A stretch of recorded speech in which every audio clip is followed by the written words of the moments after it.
До месяца Рамазана остается 9 дней. Многие называют его месяцем благих дел. В ресторанах меняют меню, в мечетях готовятся к ифтарам, а женщины примеряют свои наряды. Наряды пригодятся точно. Рамазан – время ифтаров в кругу родных и близких. В эти дни особое меню готовят и рестораны. Все вторые блюда у нас с ифтарским меню будут готовиться у нас в дровяной печи. Конина на кости, запеченный барашек, томленая телятина. В Рамазан дровяная печь в этом ресторане будет работать круглосуточно. Ахат Давлатов, шеф-повар, говорит, каждый год к священному месяцу меню пополняется новыми блюдами. В этом к чаю будут подавать щербет собственного производства. Если до этого мы делали какие-то там тяжеловатые супы, ну чтобы люди наедались, в этом году мы решили сделать такие легкие супы.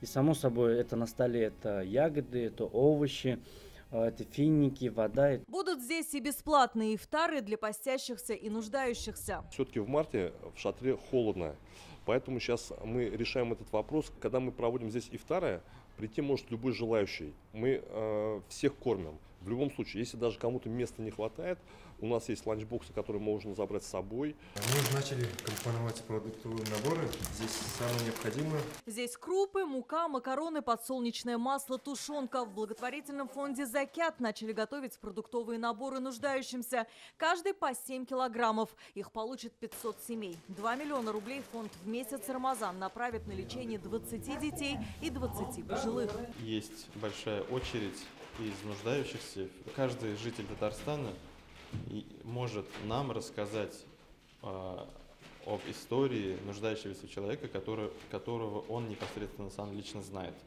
Решением комиссии выберем несколько самых душещипательных, трогательных историй и соберемся и поможем этому человеку. Изюминка этого Рамазана организаторы называют первый в республике конкурс по украшению фасадов зданий. Главное, чтобы была эстетика, смысл, а сами атрибуты висели весь месяц. Это может быть столовые, это может быть рестораны, это может быть даже и заправки. Обязательно будем оценивать. Мы уже создали экспертный совет, и Камиль Хазрят нам обещал путевку в хадж. Главное событие – республиканский ифтар в этом году пройдет в 11-й раз. В Казани Экспо планирует собрать 11 тысяч человек. Транспорты, подъехать, там, участвовать, все будет предусмотрено.